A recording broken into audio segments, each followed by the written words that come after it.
What is good, you guys? Welcome back to the Hero Report. Welcome back to a brand new video. Now guys, I'm gonna let you in on a little secret. I actually recorded this video about 6 or 7 hours before I'm recording it again, and the reason I've recorded it again is because I recorded this video the first time before the absolute gem of a summer league game between the Heat and the Grizzlies. So I got to talk about that. You know I have to talk about that, man. Some crazy stuff went down, some stuff that I've never even seen before. Sudden death, overtimes, and stuff like that. That was absolutely ridiculous. We got to talk about that. But the main purpose of this video in the first place was to talk about Udonis Haslem re-signing with the Miami Heat and the implications of that with the Heat's roster spots, the rotations, etc. So I'm gonna get right into it. Make sure y'all drop a like, subscribe, comment down below. Also hit up my Twitter, the pinned comment in the description. You guys know the drill, man. You guys have been here for a while now, and we just hit 1,300. Shout out to you guys, of course. Let's get to 1,400, man, as soon as possible. Love you guys. All right, so let's get right into it. So we're gonna be talking about Udonis Haslem first, because that was the first thing that happened today, Heat related. So it came out about in the afternoon that Udonis Haslem was planning on re-signing with the Miami Heat for a 1 year, $2.6 million minimum deal. And now this, obviously, whenever the topic of Udonis Haslem re-signing or signing back with the Heat comes up in the Heat fan base, a lot of controversial opinions, come out of nowhere. People are arguing on Twitter about it, whatever. And I don't really care about what the other fans say, but the Heat fans, this is a very controversial topic for them. So I did want to give my opinion on whether we should have re-signed him or we shouldn't have re-signed him. The first thing I want to say, shout out to UD, get your bag. You cannot be mad at a guy for getting his bread. You cannot be mad at a guy for getting his money. He set himself up for the foreseeable future. So shout out to UD for getting his money. If I was UD, I would have done it in the first place. So you can't tell UD that, oh, you should have given that roster spot to someone who deserves it. No way. Just make your money. Get your paper. And he got his 2.6 million. If that was me, I'm taking my 2.6 million every day of the week. So shout out to UD. You cannot be mad at a guy for trying to get his bag. So that's first things first. Second of all, the Heat, obviously, a lot of people were like, why are we giving this guy a roster spot? He barely plays. Make him an assistant coach. Give him a front office role, but he doesn't bring value to this team anymore. Listen, I'm going to play devil's advocate real quick. I understand both sides. Obviously, UD does not really play anymore for us. So, in general, you would say, why are we giving a guy like that a roster spot? But I'm going to play devil's advocate real quick because I do understand the other side of it as well. So if you're on the camp of why are we giving him a roster spot, please listen to what I'm about to say. Number one, the Miami Heat, in my opinion, have the best front office, the best backroom staff, coaching staff, development team, scouting department, medical department, training staff in the NBA. Everyone above the players, in the Miami Heat's organization, I think are top-notch, top of the top, first-class organization. They know what they're doing. So let me say this again. The Miami Heat are a proven, they have a really, really good reputation across the NBA. They are a proven organization. So I would not, on first instinct, try to doubt whatever they're doing because we've seen the pedigree of this front office. They've turned bad contracts into tangible assets really fast. So they know exactly what they're doing. I would not try to question what they're doing, especially right off the bat. If it does not pan out in the future, then yeah, you can say, why did we do this? But right off the bat, I would not try to say, the Heat messed up because it's very rare that they do mess up. So that's number one. Number two, the Miami Heat re-signed Udonis Haslem very late this year at the deadline, which tells me I think they were trying to get another guy in before you decommitted to the Heat. Because let me tell you why. Last year, who was the first player that had anything to do with the Miami Heat in free agency to sign with the Heat? It was Udonis Haslem. On the first day of free agency, UD was the first guy to commit to re-signing with the organization. So the Miami Heat re-signed him right away. This year, they waited till the end. We're almost, I don't even know how many days of free agency are left, but we are very close to the end. And this was definitely towards the end of free agency. This tells me that they were probably trying to look for someone, but could not find a guy to fill out the rotation. That's just my opinion, my speculation. So they ended up deciding, okay, we got UD here. He's a Heat legend. Let's just go back to him because I'm telling you guys this right now. The entire Heat organization, the coaching staff, the front office, the players, everyone loves UD to death. They want UD back on the team, right? It was on UD to give his commitment because we didn't know if he was retiring or not. But the Heat also had to hold out and they had to wait a little bit for this to happen, because I do think they were trying to find another guy to put into the back end of the rotation before they re-signed UD, because otherwise it would have been a lot sooner that they re-signed UD. They waited till the end, and I'm pretty sure it was because they were trying to find another guy to put in the roster and to have them being official Miami Heat players. But obviously UD was the player that we signed at the end of the day, because he just means so much to this organization. I think that the thing about UD is that, I think a lot of people are getting their heads wrapped up in this situation too much, in my opinion. I think people shouldn't be arguing about the 14th man on the roster, as much as they are. We've just had one of the best off seasons in the NBA, one of our best off seasons since the Big Three era, and a lot of people are, I don't want the attention of this amazing off season that we've had to be on the fact that we've re-signed UD to a minimum deal, because I don't think that's what this offseason is about. This offseason is about getting Kyle Lowry, re-signing Duncan Robinson, Jimmy Butler, PJ Tucker, all these guys that we've gotten. UD should not be the spotlight of this offseason, and he'll tell you that himself. So I don't think people are, I don't want this, brilliant offseason by the Miami Heat to be, ruined by people talking about UD re-signing on a minimum deal, because I don't really think it's that big of a deal. Yes, our bench is not as strong as I would have hoped it to be, but I think that the Heat tried a lot of things to get that last roster spot to fill out, and we technically still do have another roster spot that we could fill out, but at the same time, I think 14 spots is where we're going to be ending at, because if we go to a 15th spot, we're going to have to be in the luxury tax. And that the owners do not want to pay the luxury tax. So my speculation, my opinion is that we're going to be staying at 14. We will not go into 15 because of the luxury tax. So I think UD was the last person who will sign this free agency. So I think they were trying to do something just to get another guy to put into the back end of their rotation. But ultimately, they ended up going for UD because he was kind of their backup plan anyway. And none of the players they were going after worked out. Now, I've seen a lot of people saying, why didn't we go after this guy? Why didn't we go after this guy? Dennis Schroeder just signed for $5.9 million to the Celtics. People are asking why we didn't go for him. Listen, the thing about free agency that people are forgetting about is that the players ultimately have the decision on where they want to go and where they don't want to go. So we can offer player X, Y, and Z as many contracts as we want to, but ultimately it's up to them to decide, if they want to accept the contract or if they want to go somewhere else. So we may have offered a guy a contract, but he may have declined it and said, no, I want to go somewhere else. So, at the end of the day, you don't really know who Miami has offered a contract to and who Miami has not offered a contract to. And, people, they might have just declined the offer. And in the case of Shooter, we didn't even have $5.9 million to give him. We had a mid-level exception, which he was definitely not going to accept after wanting about $100 million worth for 4 years initially last year. So there was no way he was accepting our $2.5 million measly offer.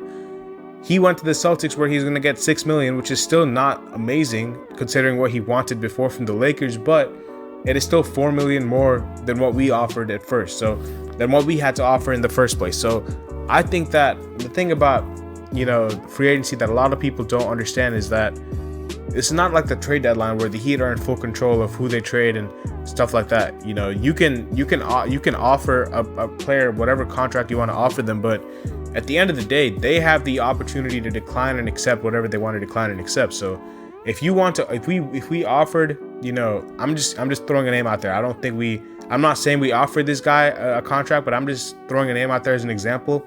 If we offered, let's say, who just signed with the team?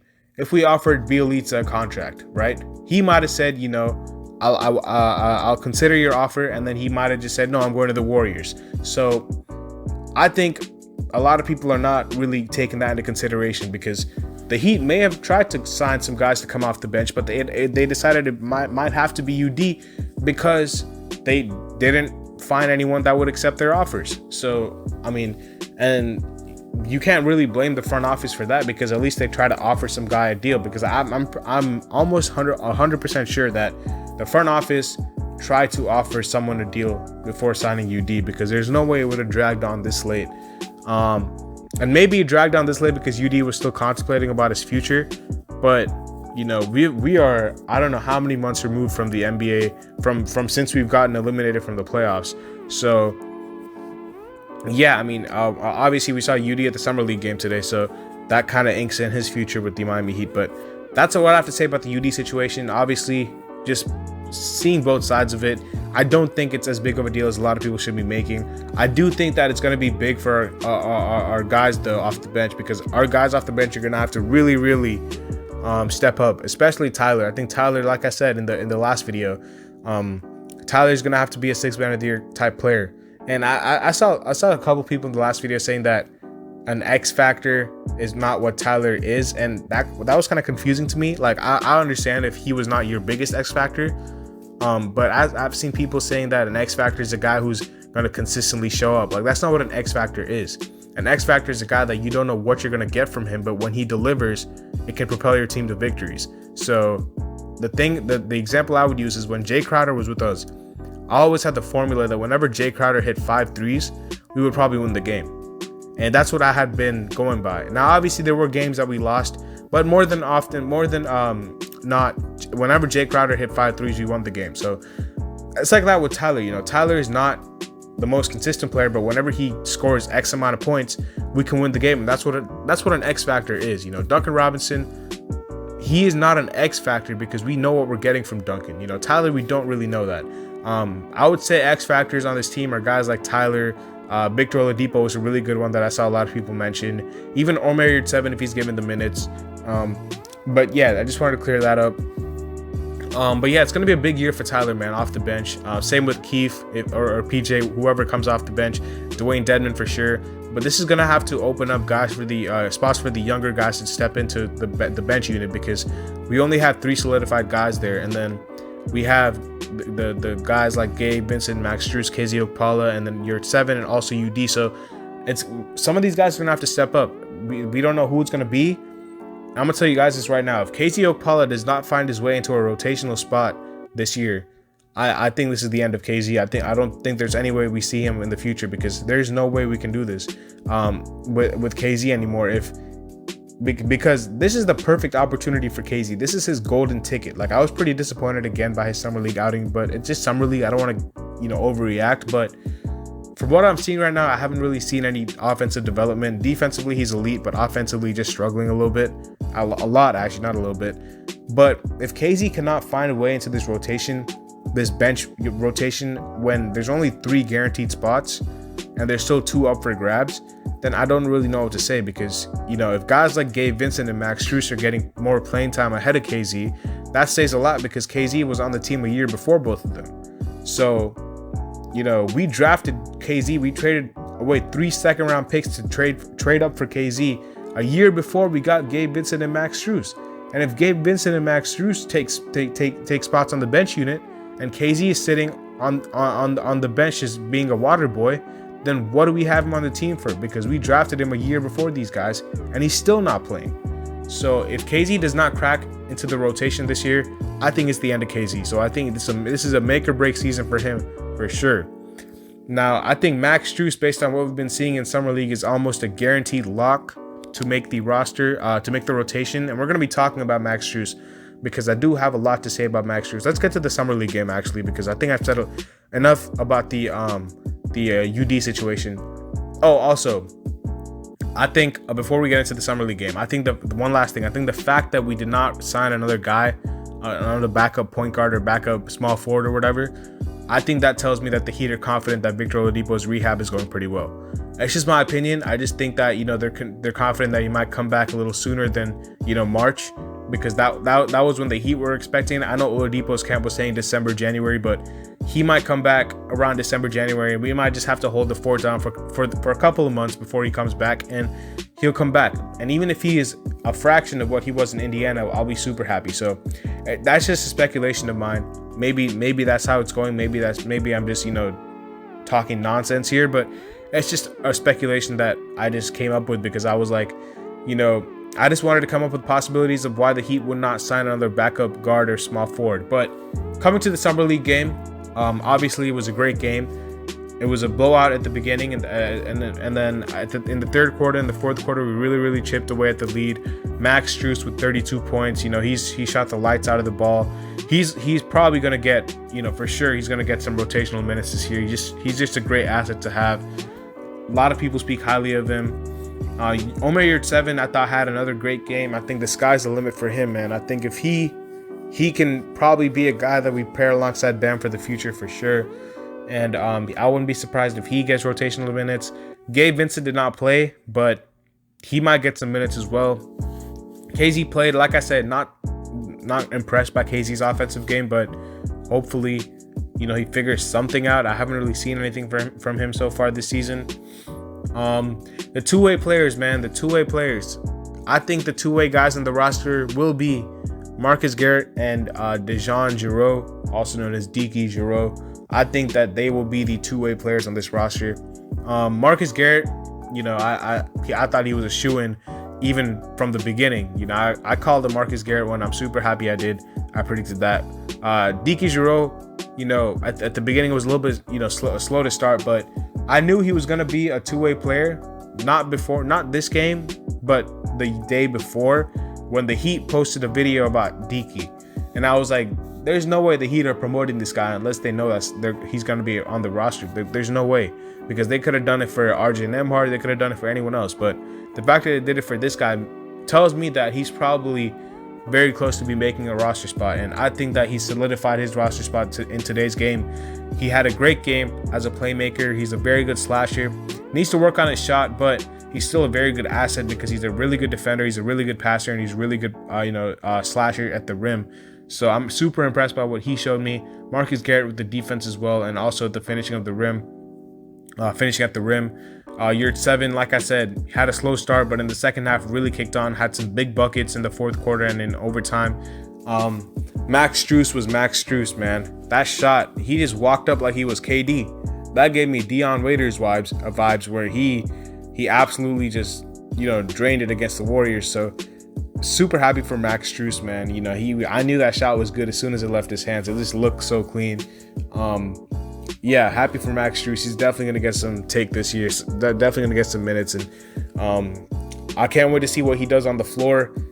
Next Summer League game is against the Jazz. We'll see how that one goes, but Summer League is going pretty well for the guys. We're 2-0 in actual Summer League. We're 2-0 in the California Classic, so we haven't lost a single game with this group. We have some nice, resilient players on this team. I'm super happy to see what the future holds for all of these guys, not just the two guys that I predict to be on the roster. So that's where we're going to be leaving it at for Summer League. And I think that's probably going to be where we wrap up the video. We talked about the UD situation. We talked about the Summer League game. Make sure y'all drop a like, subscribe, comment down below. Shout out to Max Strus with the game winner. Shout out to Bam and UD at the end of the bench. And shout out to Tyler as well. And yeah, that's going to be it for the video. If you guys liked it, make sure y'all leave a like, subscribe, comment down below. Hit up my Twitter. I'll see you guys later as always. Peace.